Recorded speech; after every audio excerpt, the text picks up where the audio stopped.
This video is brought to you by Hoodbeast.com. Design your own custom hoodies. Hoodbeast.com.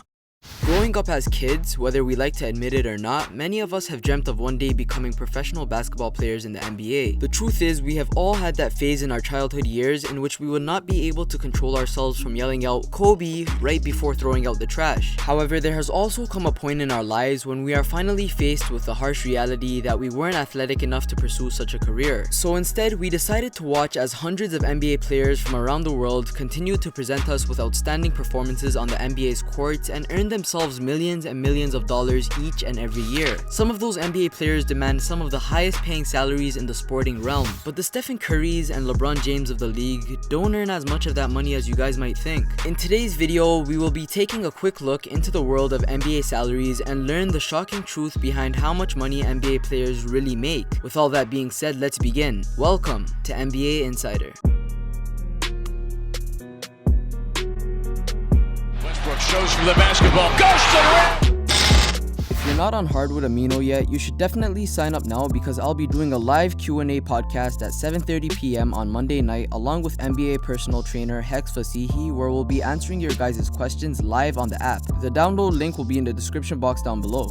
As we all know by now, the past two NBA off-seasons have been pretty crazy. Aside from the fact that there have been a lot of ridiculous trades in which major NBA superstars switch teams unexpectedly, there's also the outrageous amounts of money that NBA teams have been throwing around. Each and every season, players from a variety of teams sign extraordinary contracts that allow for them to acquire millions upon millions of dollars. From Miles Plumlee's $12.5 million salary all the way up to Paul Millsap's $30 million, it's clear as water that NBA players are receiving stupendous amounts of money. But are the contracts as rewarding as they initially seem? Are NBA players receiving the exact amount of numbers that we see on paper? Well, the answer to that is simple. No, they are not. As a matter of fact, NBA players make way less money than we assume they do. Take Stephen Curry for example. Although the two-time NBA champion signed a 5-year, $201 million contract in the offseason that will apparently see him earn roughly $34 million in the 2017-2018 season, the truth is that is actually quite far from what he will really be receiving. Now, you're probably wondering, how is this even possible? Well, here's the thing. Just like any other job in the world, NBA players must pay off fees for the income they earn. One of the biggest fees they must cough up each and every year is something we all know as taxes.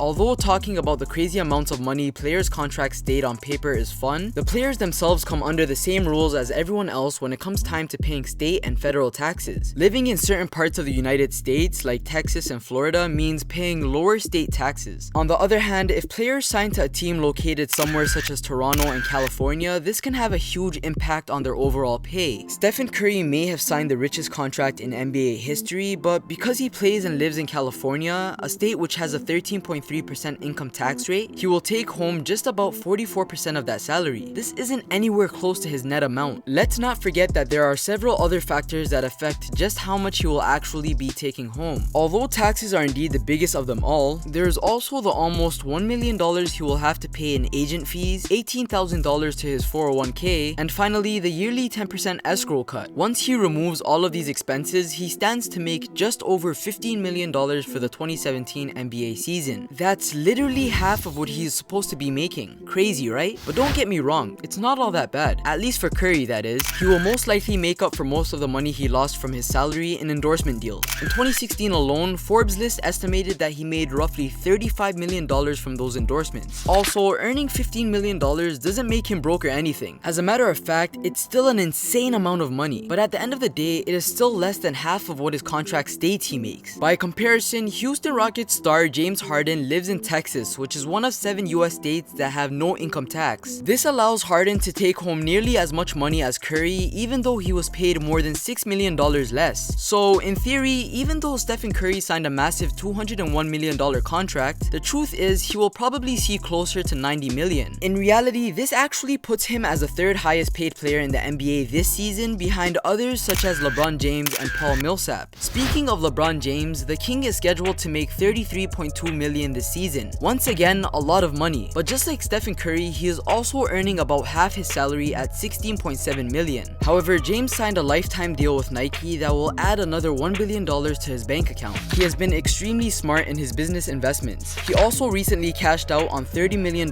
in Beats by Dre when the deal with Apple went down, and his equity in Blaze Pizza is at $35 million from a less than $1 million investment. So money certainly isn't a problem for him. As if all that wasn't good enough, Cleveland has a moderate state tax of 2.20%. So once you take away taxes, agent payments, and a couple of other financial factors, LeBron James is technically the highest paid player in the league. The point is, where an NBA player performs and lives plays a huge role on just how much money they will realistically make. With players moving around the league more frequently, a huge deciding factor in a majority of their decisions comes down to where they know they can earn more money. A look at how much more money players can make if they simply played for a team located in a lower taxing state can be shown by comparing NBA players Mike Conley and Russell Westbrook. Although both players have a 2017 salary of $28,530,608, and while Westbrook pays less in federal tax and agent payments, it's the difference in city/state tax that earns Mike Conley $480,000 more than Westbrook annually. Once again, location is extremely important. What about a team in a Canadian city like the Toronto Raptors? For a guy like Kyle Lowry who plays in Canada, there's going to be Canadian taxes, agent fees, and a maximum of a 401k contribution of $18,000. Thanks to a whopping 15.08% city/state tax, Kyle Lowry goes from being the 6th highest paid player in the league this season at $28.7 million all the way down to the 10th place at $12 million. That means he will only be earning 42% of his actual pay. In total, Lowry is assessed a 53.5% tax on his Canadian source income. On the bright side, he receives a partial foreign tax credit in the United States and gets to live and play in the great city of Toronto. Let's take a step back for a second and return back to NBA players who play and live in one of the 7 states that have no income tax. What happens to them? Does this mean they get away with more money? In a sense, yes, but there's also a catch. In the case of players who live in Dallas, Texas and play for a team like the Dallas Mavericks, they would have to pay something called a jock tax. Well, you're probably wondering, what is a jock tax and when did it start? The jock tax has been around since the 1960s but caught on in the early 1990s when NBA superstar Michael Jordan was at the peak of his career and making a lot of money as a player for the Chicago Bulls. In 1991, after winning the NBA Finals against the Los Angeles Lakers, the state of California said that since some of Jordan's income was earned within its borders, the state should get a cut out of it. And so they decided to send Michael Jordan and the Chicago Bulls a tax bill for playing in their state, and the rule has continued ever since. Also known as professional athlete taxes, jock taxes have become a common way for states to fund their governments off the backs of the athletes who play there. When athletes play in a state that collects income tax, any money made from that game is taxed as income earned in that state, which can lead to a bill of thousands of dollars for one day spent in that state. Even though the jock tax now applies to athletes in the major US sports leagues, many players, let alone fans, don't know much about it, but it still plays a major role on just how much money NBA players make as well. And as bad as all of this may seem for NBA players, there is some good news. Even though there is a 10% escrow cut that has to be paid every single year, they will receive that money back over time. Basically, players get the previous season's escrow back at the beginning of the following year. On top of that, every player receives $355,449 before taxes, because after the 10% escrow was given back, there was additional money left over, which is also known as a shortfall. So that right there kind of balances things. In conclusion, NBA players are obviously very rich, but as you can see, they are not necessarily as well paid as we think due to all the federal and state taxes they pay, in addition to the various expenses that come along with being a professional athlete. It is pretty crazy to see that Curry makes only 44%, James only makes 50.3%, and Westbrook makes only 51.8% of their gross pay. In fact, of all the top paid players this season, including LeBron James, Russell Westbrook, and newly resigned free agents Gordon Hayward, Kyle Lowry, and Paul Millsap, most of them are going to make half of their perceived contract value or less once all of their deductions are taken into account. Of course, most NBA players are still doing more than fine, considering most of their money is made through endorsements and other luxuries. But it's still a remarkable sight to see just how much NBA players actually make. As always, if you enjoyed this video and would like to see more content, make sure to leave a like and subscribe. Don't forget to follow me on Twitter and Instagram for the latest NBA updates, exclusive giveaways, and much more. If you have any recommendations for future videos, such as interesting stories or topics like this, please feel free to leave them in the comment section down below. As always, thanks for watching NBA Insider.